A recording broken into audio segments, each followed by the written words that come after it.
Bentrovati a Veneto in Transizione. In questa puntata torniamo a parlare della Grande Guerra, racconteremo degli itinerari sui luoghi appunto della Prima Guerra Mondiale e degli aneddoti poco conosciuti. Lo faremo in compagnia dei nostri ospiti: Enzo Raffaelli, storico e autore di numerosi libri, tra cui Quei fanti bianco-azzurri, ci porterà sui campi di battaglia con il 55° Reggimento, che ha una storia davvero avvincente. Roberto Tessari invece, per presentarlo mi rifaccio alla descrizione di Paolo Rumiz.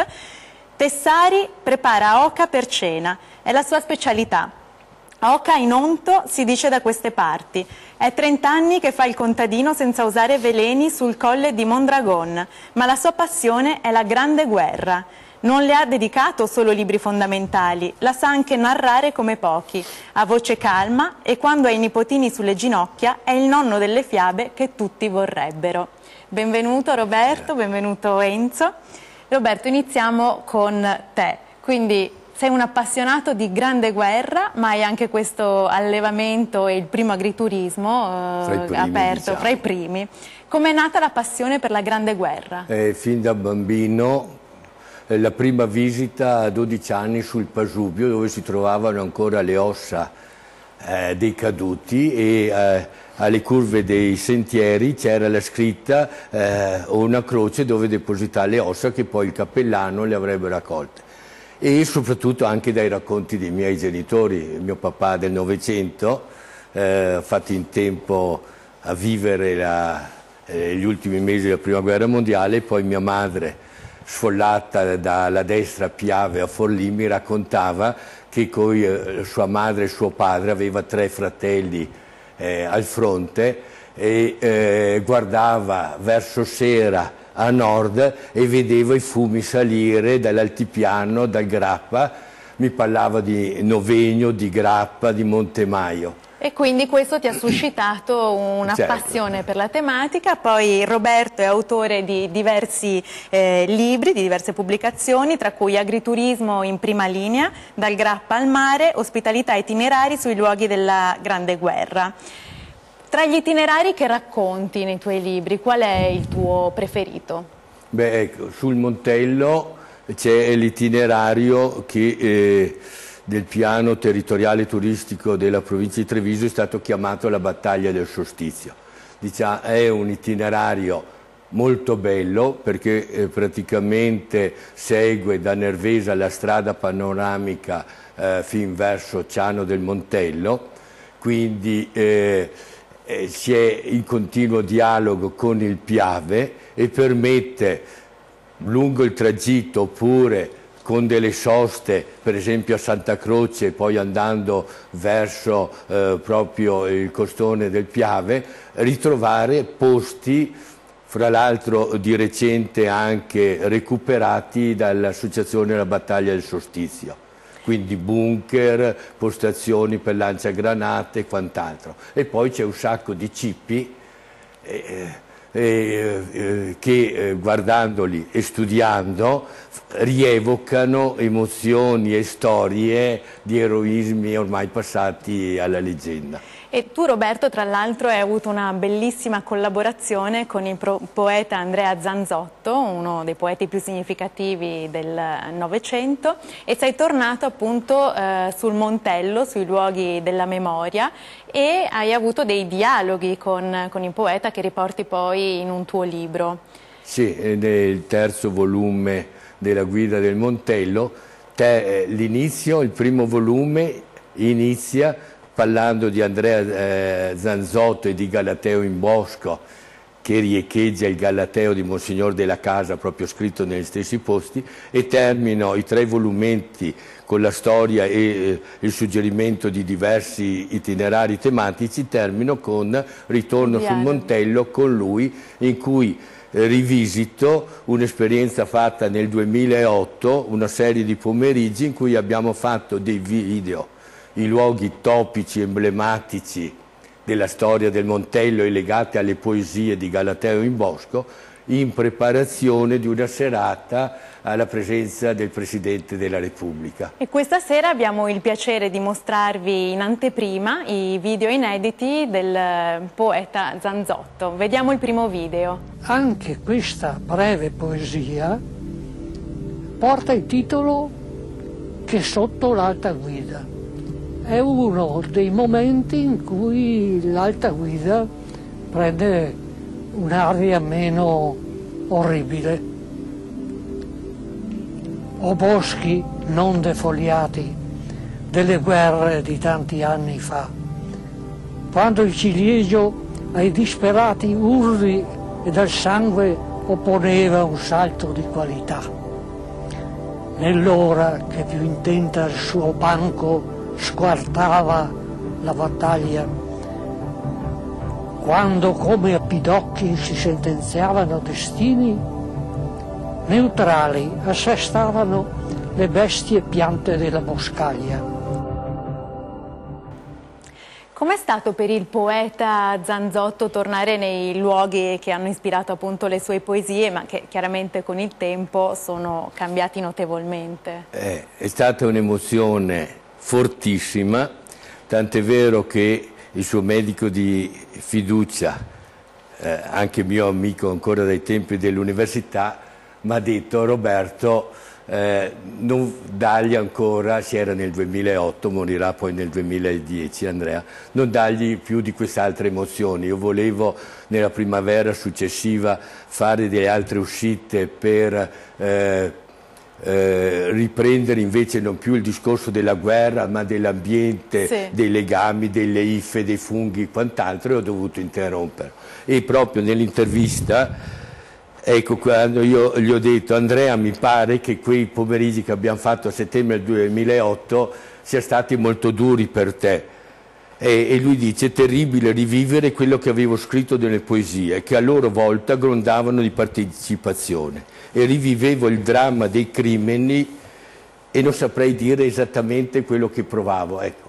Certo. Anche perché Andrea ha questa capacità, e io l'ho riscontrata quando ho iniziato a studiare un po' a fondo le sue poesie, di scrivere poesie a più livelli, e c'è un livello sotto in cui lui ha come una visione sciamanica, un'intuizione su qualcosa. Vediamo il secondo video con degli estratti appunto dei versi del poeta Zanzotto. All'interno di quanto resta del bosco del Montello, perché è un luogo dove si sono scatenate battaglie in tanti secoli e in tante occasioni. Resta comunque prevalente il ricordo della prima guerra mondiale, che qui ebbe i suoi momenti più terribili forse per l'Italia, per una patria, diciamo, ecco. Rivolgersi agli ossari. Non occorre biglietto. Rivolgersi ai cippi con il più disperato rispetto. Rivolgersi alle osterie dove elementi paradisiaci aspettano. Rivolgersi alle case dove l'infinitudine del desio, vedila ad ogni chiusa finestra, sta in affitto. Ecco, abbiamo visto un estratto della poesia di Zanzotto, quindi l'itinerario come si è svolto? Avete fatto diverse tappe lungo appunto i luoghi del Montello? Sì, alcuni che avevo selezionato. Qui siamo al Sacrario di Nervesa, prima abbiamo visto, si è nella presa 5 e Andrea legge un'altra poesia sempre sotto il tema Che sotto l'alta guida, riprendendo il bollettino della vittoria. Perché il concetto dell'alta guida è espresso da Zanzotto. Ecco, lo spiega chiaramente, qua lui non vuole offendere le cosiddette alte guide, no? Dice chiaramente che sotto l'alta guida non vuole essere una presa in giro del re o d'altro, ma è la pura e semplice constatazione dell'assurdità che spesso si rivela nella storia. Ora non si ricorda neanche più che c'è stato un re, che ci sono stati più di 600.000 morti e così via. Ecco, e a volte, come nella poesia precedente, le alte guide erano in realtà delle guide non troppo alte, perché hanno portato al macello persone innocenti. Nei versi della prima lettura, della prima poesia, anche questa intitolata Sotto l'alta guida, viene accusata l'erba di essere criminale proprio perché nasconde i crimini, per esempio le fucilazioni sommarie fatte dai comandanti. Abbiamo un terzo video che adesso vi manderemo in onda. Sulla tua riva sinistra mia madre partì sola, a destra combatteva mio padre ed io non ero. Fiume unico che segui tutta la mia vita, che mi leghi e coinvolgi ed ecciti e sconvolgi ogni mattino della vita, in questi giorni oscuri d'offensiva, vano forse non fu, forse fu santo, scendere coi fratelli ad arrossarti linfa senza fine. Lancio la pubblicità e torniamo subito con Roberto e Enzo e la Grande Guerra. Pubblicità.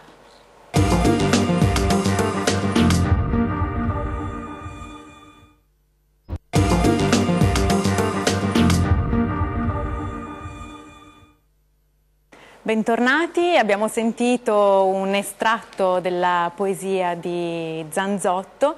Roberto, qual è il significato di questa poesia? Dove vi trovavate in quel luogo? Qui siamo, intanto non è più Galateo in Bosco, ma le Nove Egloghe, e questa poesia si intitola Sul Piave nel 40° anniversario della battaglia del Solstizio.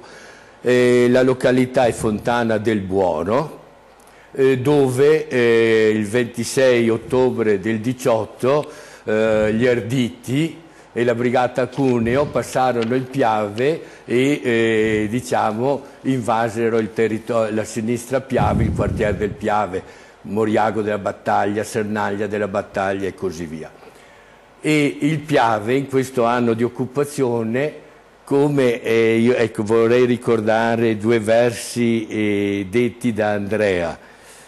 Sulla tua riva sinistra mia madre patì sola, a destra combatteva mio padre ed io non ero. Ecco, è la sintesi della trasformazione del Piave da fiume, via di commerci, di traffici, di unione. Sì. Pensiamo alle zattere che facevano del Piave quasi un'odierna metropolitana, certo, di superficie, diventa separazione, divisione persino di famiglia. E adesso parliamo invece di un aneddoto altrettanto poco conosciuto, che è appunto relativo al 55° reggimento, di cui tra l'altro il padre del poeta Zanzotto ha fatto parte. A raccontarcelo è Enzo Raffaelli con il suo libro Quei fanti bianco-azzurri. Nella prefazione definisce il 55° un reggimento normale.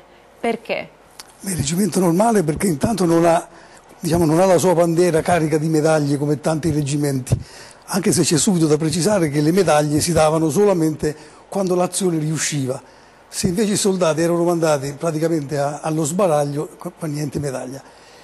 E poi è un reggimento normale perché è uno dei reggimenti di fanteria. I fanti sono stati, per il 90%, erano tutti soldati, alla fine della guerra i fanti erano 2.900.000, i reggimenti erano 258 mi sembra che fossero, quindi i fanti sono quelli che hanno fatto la guerra veramente in trincea. Per quanto riguarda il 55, che io definisco normale, qua ricordo solamente alcuni dati. Un reggimento era composto da circa 3.800 soldati, circa. Sì. Bene, nel corso della guerra il 55 ha avuto 2.416 morti, 2.868 feriti e 769 dispersi, quindi quasi 7.000, quindi quasi due reggimenti persi. Quindi è un reggimento che merita tutto il rispetto tra quelli normali. Appunto. E lei ha raccontato anche appunto la vicenda, la triste sciagura subita dal reggimento nel 1915. Ce la vuole raccontare? Dunque, intanto ha combattuto il 55 su tutti i fronti, era il reggimento di Treviso, quindi ben conosciuto e ben legato alla città. È rimasto a Treviso per 40 anni il reggimento, dal 1906 al 1941. Quindi un reggimento ben conosciuto, aveva la caserma in centro a Treviso, c'erano moltissimi trevigiani che facevano servizio nel 55. Quindi combatte prima qua in Cadore su Montepiana, poi viene spostato sul Carso e l'11 febbraio del 1916 viene spostato in Albania a protezione del porto di Valona, quindi rimane in Albania per circa 3 mesi e al ritorno, cioè rientra a giugno, in previsione della battaglia degli Altipiani, quindi l'8 giugno quindi viene imbarcato su un piroscafo, si chiamava il Principe Umberto, erano dei piroscafi civili, diciamo, presi a nolo dall'esercito oppure requisiti, e su quella nave 2.540 fanti con 65 ufficiali più circa 200 uomini di equipaggio. Quella nave parte l'8 febbraio del 1916, salpa da Valona alle 19 circa.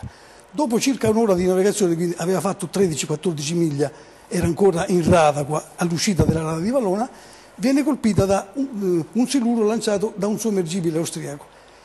Il siluro colpisce la nave proprio nel centro dove sono le caldaie, esplodono le caldaie, in 7 minuti la nave affonda. Quindi praticamente erano le 20:55 quando viene colpita la nave, quindi era ancora quasi giorno, non ci fu niente da fare, fu effettivamente una strage. Morirono su quella nave, i morti furono 2.821 con 65 ufficiali e 2.540 erano i fanti del 55. Si salvarono in tutto tra equipaggio e uomini imbarcati solamente in 895. Tra questi morti 576 erano trevigiani, tutti della marca trevigiana. E questo è il reggimento che ha registrato più vittime tra tutti i reggimenti? Alla fine del gioco, anche se questo reggimento è un reggimento normale, se andiamo a vedere, io mi sono riguardato le statistiche, è il reggimento che ha avuto più perdite di tutti in tutta la guerra. Tutti quelli più celebrati sono tutti dietro. Ma nessuna medaglia, perché anche questo fatto è singolare, nessuna medaglia. Perché l'episodio del Principe Umberto rimase praticamente sconosciuto, passò sotto censura, quindi nessuno disse niente di quella. C'è un comunicato che uscì il giorno dopo, il 9 di giugno del 16, dell'agenzia Stefani, che era l'agenzia governativa, il quale scrive queste parole, 4 righe sono, quindi faccio presto a leggerle. Ieri, verso il tramonto, 2 sommergibili nemici, era solo uno sommergibile per dire la verità, hanno attaccato un convoglio nel basso Adriatico, composto da 3 piroscafi trasportanti truppe e materiali e una squadriglia di cacciatorpediniere. I sommergibili, contrattaccati prontamente, riuscirono a lanciare i siluri, di cui uno colpì il Principe Umberto, che affondò in pochi minuti, nonostante i mezzi di salvataggio. Le perdite ancora non precisate si ritiene ammontino a circa metà degli uomini imbarcati. Quindi non dice né il nome del reggimento né quanti erano gli uomini imbarcati. Assolutamente vago. Vaghissimo. Solamente dopo un paio di mesi da Brindisi cominciarono ad arrivare telegrammi alle famiglie dei morti e dei dispersi, perché alcune, cioè centinaia di salme furono riportate dal mare e poi furono recuperate in mare, mentre altre che probabilmente saranno rimaste a bordo della nave non furono mai recuperate e quindi furono giudicati dispersi, ma quindi sempre in previsione. Quel colonnello che comandava il reggimento, che era un piemontese, si chiamava Piano, che tutti ricordano, perché poi dopo ci fu un'inchiesta della Marina, tutti ricordano che si era dato da fare per salvare i soldati, non ebbe neanche un riconoscimento, niente. Quindi tutto passò qua sotto censura. C'è una sola frase che scrive Cadorna in un libro, scrive lettere alla figlia, mi sembra, oppure lettere familiari, non ricordo bene, che alla figlia dice: mentre rientravano dall'Albania sono state affondate la nave, poveri ragazzi, e basta. E tra questi, tra l'altro, una curiosità, c'era anche il nonno del presidente della provincia di Treviso, Muraro, il quale fu uno dei fortunati che riuscirono a salvarsi, e dipinse 2 quadretti uguali, con una If, non so se avete modo di farli vedere, sono 2 quadretti in cui si vede questa nave che affonda e lui scrive, quindi era una specie di ex voto, diciamo così. Di memoria. E quando abbiamo fatto una mostra a Treviso nel 2008, una mostra proprio sui cimeli del 55, venne proprio il presidente Muraro e oltre al quadretto c'erano anche i pantaloni del nonno che furono recuperati in mare. Molti cimeli, ricordiamo che possono essere visitati al Museo della Terza Armata di Padova. Adesso sono tutti al Museo della Terza Armata perché erano a Treviso, sono rimasti a Treviso, ma evidentemente non c'era posto per esporli, allora sono finiti al Museo della Terza Armata. Sono molto interessanti perché ci sono anche degli oggetti, tante lettere recuperate in mare. E quindi ci sono tante cose. Quindi vale la pena fare una visita al museo. Vale la pena fare la visita al Museo della Terza Armata. Torniamo adesso a Roberto, perché tu sei stato protagonista di una vicenda, anche questa assolutamente sconosciuta, legata al cimitero di Follina, austro-ungarico. Raccontaci come hai scoperto questo cimitero e come l'hai riportato alla luce. Stavo facendo una ricerca affidatami dall'assessore al turismo e cultura dell'epoca del 2002-2003, Marzio Favero, assessore alla provincia di Treviso, sul giacimento culturale rappresentato dai siti della Grande Guerra nelle province di Vicenza, Belluno e Treviso. Eccessivo per categorie, quindi viali della rimembranza, cippi, trincee, caverne, anche i cimiteri militari. E sono venuto a sapere che a Follina, accanto al cimitero civile, c'era un cimitero militare molto grande al servizio del Feldspital 1505, allora istituto baccologico, poi attualmente casa di riposo vicino all'abbazia. Era un luogo, tutti ne sapevano l'esistenza, ma era dal 1970, quando c'era stata la dismissione con il recupero delle ultime 400 salme circa portate a Casteldante, al Sacrario di Casteldante di Rovereto, era stato trasformato in discarica, poi usato per feste degli alberi, così. Quindi tu l'hai trovato completamente... Sono andato lì, era pieno di rovi, il muro di cinta sbrecciato, si vedevano ancora i segni di alcune buche di sepolture e ho sentito come delle voci. Hai sentito delle voci? Sì, mi è capitato anche altre volte in altri episodi. E sono riuscito, con l'aiuto di ex dipendenti comunali, a trovare nell'archivio comunale la mappa del cimitero, un elenco, poi un altro elenco un po' diverso l'ho trovato dai padri. Insomma, questo cimitero aveva tenuto più di 900 caduti, dei quali oltre 500 con nome, cognome, grado e quant'altro. Di questi si sapeva dove erano andati a finire di circa 400, 450. Ho iniziato a dire, guardate che sotto c'è ancora qualcosa, anche perché in una parte di questo cimitero, quella più vicina al cimitero civile, sarebbe stata occupata per l'ampliamento del cimitero civile. Sono riuscito a coinvolgere... Raccontaci come si è conclusa quindi questa vicenda. Praticamente dopo i primi sondaggi abbiamo iniziato a tirar su resti di soldati. Solo nella parte coinvolta dall'ampliamento del cimitero civile in tutto un'ottantina, fra il 2004 e il 2005, con l'aiuto degli alpini di Follina e di Valmareno e con l'aiuto soprattutto della Schwarzer-Kreuz e anche della Fondazione Cassamarca, che ha finanziato il progetto, soprattutto il Sacello, dove sono raccolte queste ottantina di cassette, progetto Sacello fatto dall'architetto professor Paolo Portoghesi. Quindi una vicenda a lieto fine, perché tra l'altro si è tenuto il meeting della pace nell'anno 2013. Ringrazio ancora i nostri ospiti per queste bellissime vicende e vi do appuntamento alla prossima puntata di Veneto in Transizione.